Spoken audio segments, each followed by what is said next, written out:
Olá, bem-vindo ao Provoca SJ, um podcast da Companhia de Jesus, onde a fé se encontra com a dúvida, onde a Igreja caminha com o tempo, onde o Evangelho provoca o coração e a razão.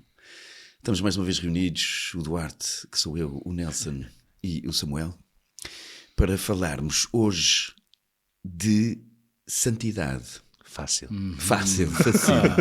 Pronto, eu tenho que fazer um disclaimer. Estamos bastante expectantes de como é que vai ser a nossa conversa sobre este tema. E então, vamos começar.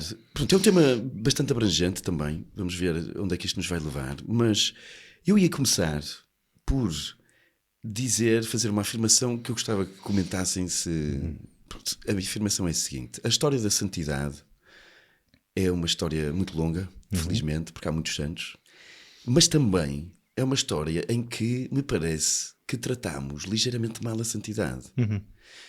Porque durante os tempos fizemos dos santos uma espécie de super-heróis e não parece que pronto, é um Homem-Aranha que foi pegado por uma aranha com radioativa e de repente pronto, tem cenas e ganha superpoderes. Ou seja, é uma caricatura enorme, enorme, mas estamos a falar das geografias do século XVII, XVIII, XIX e um bocado do século XX, e havia coisas que nós sabemos bastante difíceis de pensar, se calhar isto é um bocado exagerado. Podemos depois dar exemplos, se calhar. Em primeiro lugar, foi exatamente... Em primeiro lugar, olá. Olá, tudo bem. Foi reduzirmos a santidade aos santos. Não é? Aos canonizados. Aos canonizados, não é? Aos dos altares, aos da liturgia, e esquecermos do batismo, que é a porta de entrada na igreja e pela qual somos santos, não é? Depois, a partir daí, criámos, a partir dessa redução, criámos definições quase inalcançáveis, que depois justificam essas geografias e essas histórias que escutamos, não é? Bem, o próprio Santo Inácio, não é? Até aos 26 anos era dado às coisas do mundo e, portanto, a vida começou aos 26 anos. Mas pode ficar para depois. Mas o Antigo Testamento fala-nos do Santo dos Santos, não é? A Bíblia está cheia de santos. O santo que é Cristo que imitamos, o São Pedro nas suas cartas, não é? Fala disso, não é? Ser de santos como eu sou santo. Então o que é esta imitação? Sim, fomos, para usar a tua palavra, Duarte, maltratámos a definição porque a reduzimos ao impossível, não é? E confundimos a imitação de Cristo com uma certa mimetização, como se tivéssemos que ser só sim. O lado divino do Senhor, não é? Sim. Há uma coisa extraordinária na igreja que nós nos vamos esquecendo, que é, por um lado, temos mais de 7.000 pessoas que foram canonizadas. Há 7.000 pessoas, ou seja, ao longo de 2.000 anos. Não é despiciando, ou seja, não é pouquinho nós dizemos, há estes 7.000 que nós conseguimos dizer tranquilamente, esta malta viveu como Cristo e podemos reverenciá-los como tal e olhar para eles como modelos, que nos querem dizer uma só coisa, não é? Estes são os perfeitos e tu tens de ser perfeito. O que eles estão a tentar dizer-nos com isto, o que a igreja está a dizer como corpo é viver como Cristo é possível. Não é uma coisa que era só para ele. Às vezes nós dizemos isto, eu o próprio caio neste erro. Eu não sou Nossa Senhora, eu não sou Jesus. Mas a ideia do cristianismo é precisamente que o Espírito Santo me habita e que permite viver a santidade.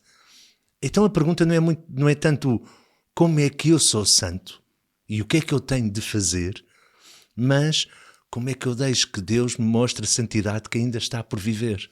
O que nos define, e acho que aqui há uma tensão na igreja, não é o pecado.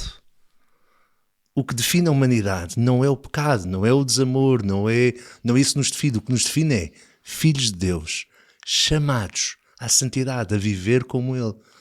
E por vezes nós aqui, eu acho que o mau espírito aproveitou para nos dar medidas muito pequeninas de se fizeres isto e te comportares de tal forma, então isto é que é ser santo. E ser santo é muito mais uma liberdade para aquilo que Deus me chama. É muito mais do que bom comportamento, não é? É muito mais bom comportamento, não é? O prémio do bom aluno, o prémio daquele que nunca berra ou nunca grita. E não está só ao alcance de alguns, não é? Quando o Papa Francisco escreveu a Gaudete et Exsultate, não é? Que recomendo vivamente, porque é precisamente uma exortação sobre a santidade, não é? Às tantas, logo no início, número 14, podem ir ver depois de escutarem o nosso podcast. Diz isto, que a santidade está aberta a todos, não é? Para ser santo não é necessário nem ser bispo, nem ser sacerdote, nem ser religioso, nem ser religiosa. É para todos, não é? Diz, és consagrado, então ser santo. Estás casado, ser santo. És trabalhador, ser santo. Não é? E depois termina a dizer, deixa que a graça do teu batismo frutifique num caminho de santidade. Não é? É para todos, não é só para alguns privilegiados. Não é? É uma exortação muito, muito bonita, porque quando o Santo Padre, o Papa Francisco, dizia... noutros contextos também, mas aqui em concreto diz que a santidade é para todos, não é num certo relativismo de está a valer tudo e todo, pronto, agora todos somos santos. Não. Todos temos ao nosso alcance viver a nossa vida de tal modo que quem nos vê o próprio Cristo. Não é? Portanto, é para todos neste sentido, não é para todos à balda. Sim, eu acho que esta coisa da história é importante, porque eu acho que tornou a santidade muito exclusiva, quase como um clube dos perfeitos, um clube altamente elitista, de gente, lá está, com superpoderes. O que é que me parece? É que hoje existem uns resquícios disto ainda. Ainda existem uns resquícios disto. Como se a santidade fosse uma coisa absolutamente inalcançável e pronto. E por isso, sim, eu acho que de alguma forma isto continua aqui uma certa areia sobre isto. Pronto, e eu concordo plenamente com isto. É mais do que bom comportamento, simplesmente. Muito mais.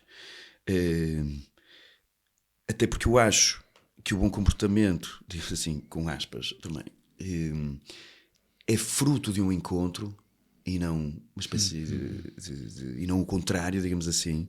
Eu acho que isto é uma coisa importante. Nós somos encontrados, então também a nossa vida começa a espelhar esse encontro. E não, para eu encontrar, eu vou ter que andar aqui a portar muito bem e a preencher uma série de requisitos para depois Jesus me encontrar e eu finalmente poder... E isto é radicalmente diferente. Portanto, eu acho que uma das razões pelas quais somos santos é porque o Senhor nos alcança onde estamos e não onde devíamos estar. Porque onde devíamos estar, o Senhor não nos vai alcançar. Há aqui um problema. Posto isto, e é a pergunta para ir para o 1 milhão de euros. Não sei quanto é que era na altura. Não era 1 milhão, para não. Para 2 denários. Para 2 denários. Que é? Mas então é virtude ou é graça? Tic-tac. Ou se calhar isto não é mutuamente exclusivo. Tem o lado de graça absolutamente e depois tem um lado de virtude também. Mas como é que é a relação destas duas coisas? Porque eu acho que essa é que é a questão. E isto é mesmo uma pergunta difícil e eu sei, peço desculpa por estar a fazer. Ora, é por isso que cá estamos. Eu acho que acima de tudo é graça. Eu acho que a santidade é uma graça por viver. Não pode nunca dispensar a virtude. Mas é só para alguns? Não, é para todos. Ou seja, uma espécie de abertura a um dom gigante. Sim, uma espécie de abertura progressiva. Sim. É isso, boa. Há tantas maneiras de santidade quanto pessoas, ou seja, não há tipo um modelo, até porque nós conseguimos agarrar. O que é que uma Santa Teresinha do Menino Jesus tem a ver com São Francisco Xavier? São os dois padroeiros mundiais das missões. Eu acho que isto até é belíssimo. Como é que a igreja agarra nisto? Teresinha Menino de Jesus, que nasceu numa terra que eu não lembro do nome, e depois acaba por viver Não, ela nasceu no sítio. Era o Carmelo, claro. E depois ela acabou por viver muito tempo em Lisieux, entra no Carmelo de Lisieux, mas saiu praticamente para ir a Roma e pouco mais. Morre aos 20 e poucos anos. Não sei quantos quilómetros é que ela fez na vida, mas vamos dizer que fez uns milhares. Ternurenta, o pequeno caminho da perfeição, o ser paciente, não fazer barulho, ser o amor no coração da igreja. Era assim como ela se definiu. Eu quero ser o amor no coração da igreja. Discreta, no Carmelo. Padroeira mundial das missões. Francisco Xavier. Campeão de salto da Ilha de Paris quando era estudante, dos melhores alunos. Um bocadinho arrogante, altivo, soberbo. É assim que o revelam, ou que o vão descrevendo. Faz exercícios com Santo Inácio, torna-se um portento evangelizador tremendo. Faz quilómetros suficientes para dar 3 voltas ao mundo no século XVI. Apanhou boleia de piratas. Obrigou-se às vezes a convidar, tipo, que sabia que um português em Goa estava a viver com uma senhora de lá, mas não eram casados, e ele um dia vira-se para esse rapaz e diz: olha, porquê é que não me convidas a jantar lá em tua casa? E ele convidou, e um dia está ao jantar e diz: olha, se vocês vivem juntos, porquê é que não se casam? Como é que estes dois podem ser santos? Por graça de Deus, que atua na natureza, e claro que nos leva a virtudes, mas os padres da igreja usam esta expressão, a sinergia, não é? Para falar desta combinação da graça e da virtude. Não é? Deus age em nós, não é? Mas não dispensa a nossa colaboração, espera a nossa resposta. Aquilo que falavas do bom comportamento, é para os bem comportados, não é? Mas ante a graça, a nossa resposta é a adesão, não é? E como é que nós aderimos à graça? Pelas virtudes, pela vida virtuosa, não é? Eu olho para a minha vida, para o meu caráter, não é? Para a fé, a esperança, a caridade, enfim, as virtudes cardeais, a justiça, a fortaleza, a temperança, a prudência. E como é que a minha vida se identifica cada vez mais com a graça que recebo? Não é? Aqui há uns episódios... falávamos sobre a atenção. O Duarte tem falado sobre isto quando fala da oração, não é? A atenção. A Santa Teresinha do Menino Jesus, que acabaste de falar, quando define a santidade, diz isto: a santidade é fazer as pequenas coisas de forma extraordinária. Não é? Cada coisa. Não é? E, portanto, respondendo ao professor Duarte, que nos fez esta pergunta, colega Nelson, santidade ou graça? Virtude ou graça? As duas, mas ao contrário, graça e virtude. Ou seja, há um dom que o Senhor, há um dom que Deus inculca no nosso coração pela bondade da sua criação, ao qual nós, quando digo coração, digo a nossa identidade, a nossa dignidade, não é? Ao qual nós desejamos responder a partir de uma vida perfeita, que não quer dizer perfeitinha, fazer tudo bem, direitinho, é numa vida que cada vez mais se aproxima desse amor. Desculpa interromper, é uma coisa que tocámos há um pouco e que há pouco tempo foi um episódio que me irritou um bocado, e depois uma para lançar ou para continuar nesta linha. Uma é: o Pier Giorgio Frassati foi canonizado. Eu fiquei felicíssimo da vida. Eu gosto mesmo muito do Pier Giorgio Frassati. Principalmente quando estava em França, nos tempos do Covid, tropecei numa biografia de uma Cristina Sicardi que me apresentou um rapaz com o qual eu me conseguia identificar.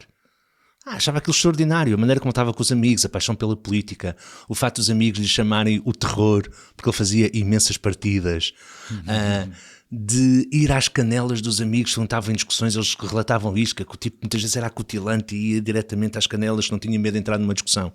Eu lembro depois, quando nós estávamos a viver aqui juntos, já ainda estava o João, a Inha, o Missé, estamos a ver um vídeo sobre o Pier Giorgio Frassati, e eu acabo de ver o vídeo e digo: limparam-no.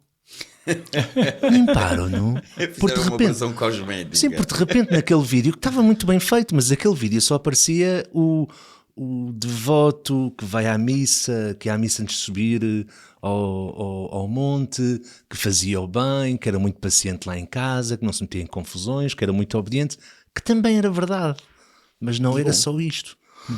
Que maravilha, mas a questão é mas porque é que a outra parte também não se fala? É como se tentássemos limpar um palo.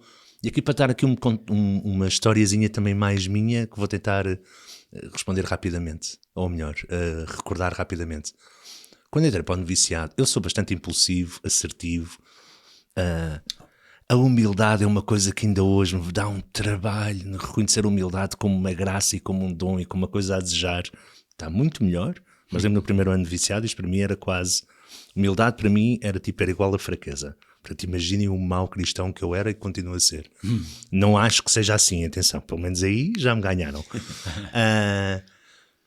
Eu lembro que eu vivi com um rapaz, eu não tenho medo de falar assim dos santos, o padre Rui Fernandes, o Rui, que era noviço do segundo ano. Eu olhava para o tipo era inteligentíssimo, de uma humildade incrível, disponibilidade incrível, sempre bem disposto, sempre a sorrir, paciente com tudo. Eu lembro uma vez ter uma discussão com ele, e depois íamos de viagem, e ele fez questão de sentar ao meu lado na carrinha. Eu não podia aturá-lo. Ele sentou-se mesmo ao meu lado só para continuar a ser simpático comigo. E eu a certa altura meti na cabeça que eu, para ser santo, tinha de ser santo como o Rui. E aquilo matou-me. Andei a tentar fazer aquilo durante 6 meses. E estava-me a matar. E até eu finalmente dar a volta para perceber que eu sou chamado a ser santo, que o Rui é santo, mas que eu, provavelmente, se eu tentar ser santo como ele o é, eu vou falecer. Vai-me matar a minha vocação, vou só tornar-me um frustrado. Pronto, e estás a mesma coisa do Duarte Rosado, mas depois ainda vou encavacar mais. É isto, é como é que eu aprecio os dons dos outros e vou reconhecendo a que conversão é que eu estou a ser chamado, porque o Rui também é chamado a várias conversões e tem as suas lutas. Desculpa, Rui, estar aqui a expor, mas há de ter. Não, sim, isso é muito curioso o que diz. Eu também, pegando um exemplo pessoal, eu tive um diretor espiritual em Espanha que morreu de véspera, o Nacho Bonet, que às tantas me disse uma coisa no meio da conversa, do acompanhamento, disse assim: não gastes a tua energia a tentar ser quem não és. E aquilo... e então, agora o que é que vais fazer com esta informação dramática? É muito bom que haja Ruis nas nossas vidas, ou Nelsons, ou Duartes, ou pronto. E eu também não podemos... Também não és um exemplo. Como eu dizia aos meus alunos, dizia: Deus não pode ser tão bom, tão bom, tão bom, que dá talentos e dons a todos e se esqueceu de ti, não é?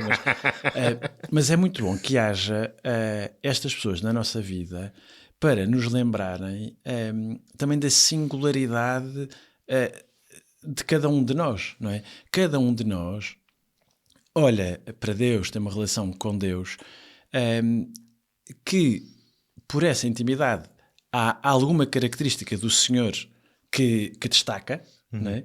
E que tenta viver a partir daí. Vou voltar só por causa disto, está agora até exultate esta exortação do Papa Francisco, porque às tantas, já quase no fim, há um capítulo que fala de algumas características da santidade no mundo atual. Portanto, começámos a nossa conversa sobre alguns exageros geográficos e agora, século XXI.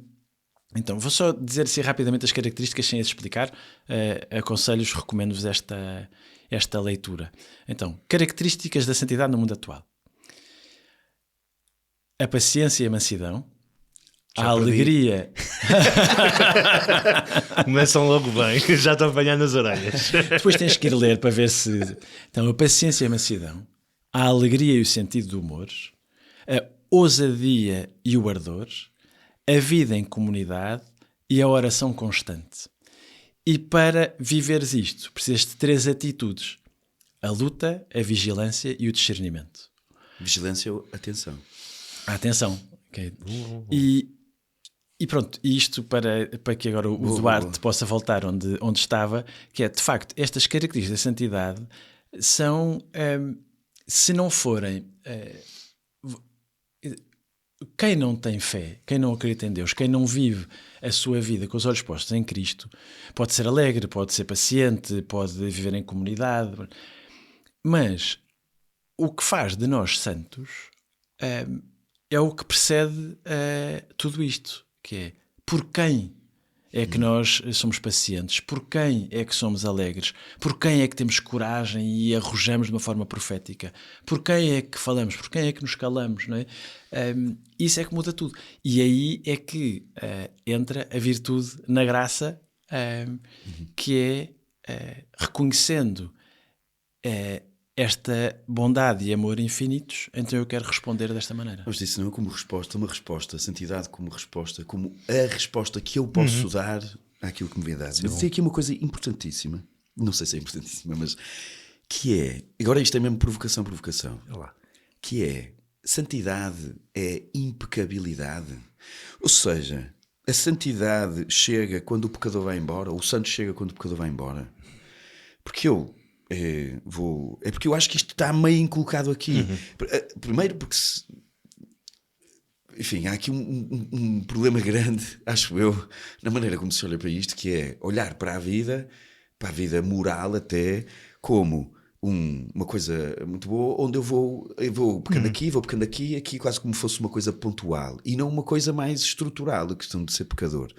Porquê? Porque a mim parece-me que o problema de eu ser pecador é eu não amo os meus irmãos como sou amado por Deus. E por isso, tenho muita sopa para comer ainda. E por isso, parece-me a mim que a santidade não chega, ou o santo não chega quando o pecador vai embora. Mas é uma coisa que se vai crescendo, vai-se ganhando terreno ao egoísmo, digamos assim. O amor vai ganhando terreno à minha maneira de viver, autocentrada, a olhar para mim próprio, etc. Muito mais do que eu fiz isto ali. Depois confesso-me e sou santo. Porque às vezes existe esta coisa, não é? Sim. Eu acabo de confessar e sou santo. Não, porque a santidade não é simplesmente ausência de pecado, mas é a forma como o amor que eu vivo vai ganhando terreno à maneira autocentrada e de viver, ou seja, de estar de costas voltadas para Deus e para os meus irmãos. Eu acho que isto é bom. E vou continuar, posso continuar só e depois podem comentar. Aliás, nós podemos sair já, porque esta pergunta é tão difícil que é melhor tu perguntares e responderes. Eu estou a perguntar e a responder, desculpem. Isso é ótimo. No Evangelho, pegando no livro do Levítico, que é sede santos como eu sou santo, pronto. O Mateus e Lucas nos Evangelhos pegaram nisto. E pegaram nisto e Mateus diz: sede perfeitos como Deus, como o Pai nos céus, como o Pai dos céus é perfeito. E nós dizemos: perfeito. Não, é preciso ler o que está atrás. E o que lá está atrás é bastante exigente.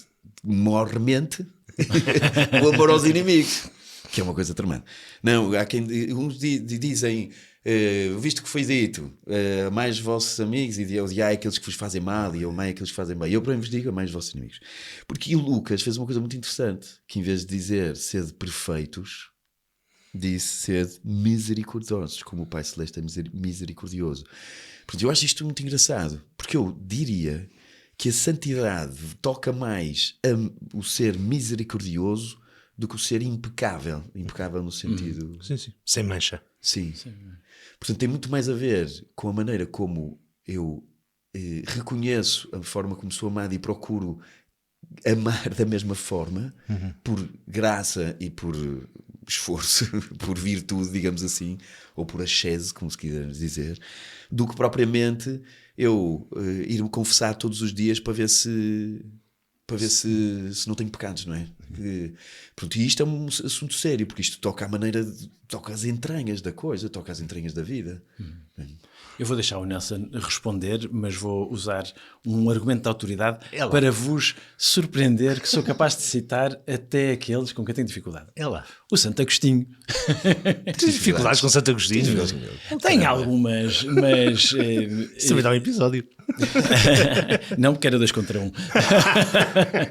Mas tem esta frase que responde, que diz que é: Deus que te criou sem ti não te salvará sem ti. Não é? Nenhum santo do altar, estou a falar dos 7.000 e tal que a Igreja diz que estes estão no céu, nenhum santo viveu a sua vida a pensar: eu quero ser santo, eu quando morrer quero estar... Nem sequer viveu a sua vida a dizer assim: eu já não peco,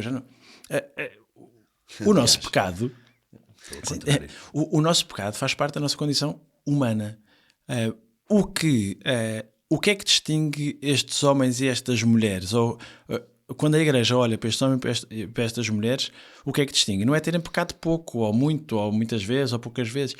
É terem olhado para a sua vida de tal modo que a viveram a partir da misericórdia, da exemplaridade, da impecabilidade, mas que não é o ser perfeitinhos, não pecamos, é eu quero ser Cristo para os outros, não é? Claro que, para pegar aqui numa coisa que tu disseste, Eduardo, sobre a confissão como um reset, não é? Os sacramentos são a nossa fonte, não é? É o lugar onde eu vou tocar na graça de Deus. Sim, quase Deus se torna tangível. Quase. Sim. Não é? O sacramento da reconciliação seria muito pouquinho se fosse só ir lá limpar o cadastro, não é? Onde é que eu, na minha vida, na minha relação com os outros, como dizias, com Deus, comigo próprio, onde é que eu preciso desta graça porque o meu esforço, a minha disciplina, a minha ascese, a minha virtude não chegam. Onde é que eu rompi a coisa, não é? E, portanto, não se trata de ir dizer fiz asneira, é preciso dizer para continuar a crescer preciso da graça de Deus. Nelson? Então, eu sou particularmente perito em tentar auto-melhorar-me e a falhar redondamente. Uma boa parte, para ir a minha primeira metade de tempo na companhia, eu realmente o que eu tentava mais era quase usar Deus e o exame como o meu PT. Portanto, o que é que o meu personal trainer está a dizer? Andas a ser muito respondão, aprenda a calar-te. Andas a ser muito impulsivo, controla-te, refreia-te, ou seja, refreia-te. E sempre na base do tentar controlar, tentar domar-me, tentar quase como se fosse um cavalo selvagem, tentar sempre ali a aprender-se. E de facto, eu acho que este é um caminho de santidade que não é bom, que não é fecundo e que no final não nos vai levar a uma santidade. Isto é uma heresia, tem um nome, chama-se pelagianismo, que é o tentar ser santo pelas minhas próprias forças. Se tentar caminhar o trilho da santidade não é andar à procura das ervas daninhas e andar a arrancá-las todas. É deixar crescer o trigo com o joio, apostando e semeando o que é bom. E principalmente esta questão do o que é que me leva. O que é que me leva a querer calar? É porque eu amo o meu irmão, não é porque me estou a tentar controlar e tentar enfiar tudo. O que é que me leva a falar? É realmente partir de um lugar de amor e não da ferida. Ainda não dizemos esta frase, mas é um lugar comum e nem se sabe muito bem quem é que a disse, que aparece milhares de autores. É um santo, é um pecador que não desiste. É isto. É alguém que tem a memória perigosa, que não perde a memória perigosa de que sou querido e amado por Deus. E tenho de dar, como dizia aqui o Duarte, uma resposta amorosa. E isto é que nos leva a fazer o caminho da santidade. É por aqui. Se entramos em caminhos de autoaperfeiçoamento, muitas vezes o mau espírito o que vai querer é aproveitar isso para fazer-me crescer em soberba. E provavelmente vou falhar. E quanto mais falhar, mais frustrado vou ficar e mais problemas vão criar na vida espiritual.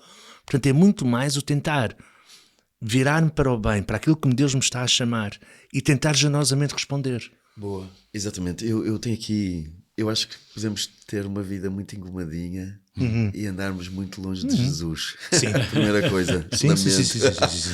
Eu acho que passei por isso, de querer ter vida engomada. E o que é que deu? Que resultado é que deu? Frustração. E uma música não deu? Não dizes música também? Não foi. Isto já foi mais anos. Já foi mais anos. Ainda me sobre a vida engomada. Não é? Sobre a vida engomada. Não, isto é uma coisa que me toca muito. A questão de ter a vida engomada. Porque me parece... O que acontece às vezes é que parece que a santidade é andar a conquistar alguma coisa, quando na verdade eu acho que a santidade está mais no lado de deixarmos-nos conquistar. Isso. Pronto, muito mais do que andar aqui a correr, porque o problema disto é que se eu não me apercebo de que fui conquistado e vou andar à guerra, não sei o quê, mas pronto, vai acontecer isto que estás a dizer. E é perigoso isto. É perigoso porque eu posso ter uma vida muito engomada e posso andar muito longe de Jesus. E eu acho que isso não é bom. E a usar o nome de Jesus e a fazer não, tudo claro, isso. Em nome de Jesus eu tenho uma vida isso, engomadíssima, mas na verdade eu posso estar longíssimo. Sim. Pronto, e o que faço é, na verdade, é construir grandes muros à minha volta. Sim. Acho que é o fundamental da vida espiritual e que demora, salvo graça, e pessoas particularmente tocadas por essa graça, anos. Que é deixar-se derrotar pelo amor de Deus. Isto é o grande trabalho. Aí, quando vamos a Loyola, na Capela da Conversão, que é o lugar que era o quarto Inácio, onde ele teve ali meses deitado a matutar, e é o berço da espiritualidade. Eu já falei disto, mas gosto sempre de tocar nisto. Há duas placas numa trave, uma em basco e outra em castelhano. E em castelhano lemos: aqui entregou-se a Deus Inácio de Loyola. Em basco está escrito: aqui Deus ganhou para si Inácio de Loyola. Ou seja, aqui Inácio deixou-se derrotar por Deus. E acho que isto é uma das bases também da espiritualidade inaciana, que é o sentir internamente, este conhecimento interno do quão amado sou e agora em que dinâmica de resposta é que eu me lance na vida. Eu tenho uma teoria engraçada, eu não sei se já disse aqui, se já disse ou não. Que é engraçado, nenhum santo escreveu nos seus diários espirituais Eu sou um grande campeão. Eu sou incrível, sou Eu sou ótimo. incrível. Na verdade, Olhem para mim. Os santos todos o que escreveram é: eu sou o pior pecador. Então a minha teoria em relação a isto é que isto acontece porque à medida que me vou aproximando da fonte, do amor, digamos assim, do que é amor, mais desproporcional se torna a distância. Portanto, à medida que me aproximo, mais reconheço. É muito engraçado. Então nenhum deles diz: eu sou o maior grande campeão. Diz todos: eu sou o pior dos pecadores. E não estou a ser tipo: ei, peraí, como eu não posso dizer que sou o maior, deixa-me só escrever aqui que eu sou humilde. Mas isto porque... Então, eu acho que uma das coisas importantes da santidade também é ir reconhecendo, é um bom sinal ir reconhecendo, enfim, com humildade possível, que é uma coisa bastante dura, a própria pequenez em relação a Deus. É muito bonito isto. É, por fim, a matéria não sei o que é. Já há uma coisa, desculpa, Samuel, há aqui uma imagem gira que é a do... Estamos a conduzir de noite e olhamos para o nosso limpa-parabrisas e está ótimo, está perfeito, eu estou a ver bem, tendo em conta que é de noite, os meus médios ao máximo estão ligados, estou a ver bem a estrada, mas é no momento que eu me cruzo com um carro que vem na outra direção, em que a luz dele bate no meu limpa-parabrisas, em que eu vejo que o meu limpa-parabrisas está cheio de dadas, ou de mosquitos também, mas cheio de dadas. E há coisas que nós não vemos. Então, quanto mais perto de Deus, mais evidente se vai tornando aquelas dedadazinhas que nós percebemos. Aqui há demasiado bicho eu, dizia o irmão Lima, o bicho eu, que há demasiado eu. E há aqui uma outra coisa que é mesmo giro. 1 Coríntios 13, toda a gente conhece isto como o hino da caridade ou o hino do amor, que normalmente usamos nos casamentos, é recorrente e parece-me bem, é dos meus textos favoritos. Recentemente comecei a rezá-lo como uma confissão de Paulo, que é: mesmo que saibas todas as línguas, se não tens amor, esquece. E eu que sei todas as línguas, se eu não tenho amor, esquece. Ou seja, porque estamos a falar de Paulo, que era um arrogante de primeira. Desculpa aí ao Paulo, depois havemos de tratar disto. Era um arrogante de primeira. Eu gosto muito dele porque me sinto muito identificado com ele. Ainda que eu tenha uma fé que move uma montanha, ou seja, eu tenho tanta fé que eu digo à Serra da Estrela: opa, Atlântico, vai para o Oceano Atlântico, vai lá para o meio. E Deus diz: este tipo tem tanta fé que eu vou-lhe fazer isto. Se eu não tenho amor, esquece. E Paulo achava que tinha este tipo de fé. Então é a confissão de um tipo que tem todas aquelas características ou que as acha que as tem e que está a dizer: mas não sou amoroso e por isso estou a perder. E isto é belíssimo. Não é que seja a única leitura do texto, mas o lugar espiritual a partir do qual está a escrever aquilo, eu acho que é uma confissão. Vou só pôr aqui um emoji triângulo amarelo com perigo, que é em Paulo e em algumas coisas que fomos dizendo, que é uma palavra que pode ficar para outro episódio, mas que é importante, que é o escrúpulo, não é? No momento em que eu me dou conta das dedadas no para-brisas, no momento em que eu me dou conta deste abismo que falávamos entre a minha condição e o amor de Deus, podemos correr o risco de depois nos rebaixarmos ou diminuirmos só à condição de pecador, mas não há de pecador resgatado e amado e com futuro. Não é? O choque, o contraste com o amor não é para nos aniquilar e frustrar, nem para nós querermos começar a limpar todas as dedadas e ficar a limpar até riscar o vidro. Não, é para reconhecê-las e, tanto quanto a minha condição humana e a graça de Deus permitirem, ir fazendo caminho. Muito bem. Então, acho que estamos... Vai. Então, estamos no final. É por isso que estava a dizer, estamos no final. Na verdade, foi bastante bom. Eu gostei da conversa. Acho que foi boa e santa. Foi boa e santa. Pronto, temos esta vocação verdadeiramente à santidade. Não a vamos relegar para os que estão nos altares. Vamos procurar abrir espaço, mais uma vez o espaço, para que Deus possa trabalhar em nós e nós podermos responder àquilo. Sobretudo, a questão do amor, não é? De amarmos como somos amados. E para amarmos como somos amados, é preciso conhecer aquele que nos ama. Queres-nos dizer alguma coisa? Temos um momento publicitário, Mais não é? Então, uma das melhores formas, disse um Papa uma vez, que há um livrinho que já fez mais santos do que letrinhas tem, que é o livrinho dos exercícios espirituais. Mas não é um livro para se ler, é um livro para se fazer, ou seja, para se expor a eles. E, se quiserem, agarrem nas vossas agendas. E se quiserem fazer exercícios espirituais 3 dias, de 13 a 16 de novembro, na Quinta da Esperança, Padre Samuel Beirão acompanha-vos. E se quiserem fazer 3 dias, mas já não, mais para o final de novembro, de 28 de novembro a 1 de dezembro, exercícios 3 dias com o Padre António Santos Lourenço, que acaba de regressar à província. De 5 a 12 de dezembro, para aqui assim para uns campeões, para a malta que quer assim uma coisa mais... Eu tenho tempo e quero rezar com mais tempo. Exercícios de 7 dias com o Padre Duarte Rosado. Portanto, e isto é dos melhores caminhos para a santidade, é expor-se aos exercícios. Verdade. E nós ainda temos muita sopa para comer, É ainda verdade. estamos a caminho, claramente, mas de facto os exercícios foram um lugar muito importante nas nossas vidas. Para se inscreverem, quintadasperança.org, que realmente faltava-me esta nota. Ou vão ao Provoca, ou Insta do Provoca, Claro, e têm lá na Linktree Instagram. para se inscreverem. Muito bem, obrigado, meus irmãos. Obrigado. Se esta conversa te provocou, te ajudou, é provável que também possa ajudar outros. Por isso, deixa de provocar mais uma vez, provoca também outros, e portanto partilha, enfim, envia comentários, dá sugestões de temas, nós gostamos disso. Isso. E vemo-nos já na próxima. Obrigado.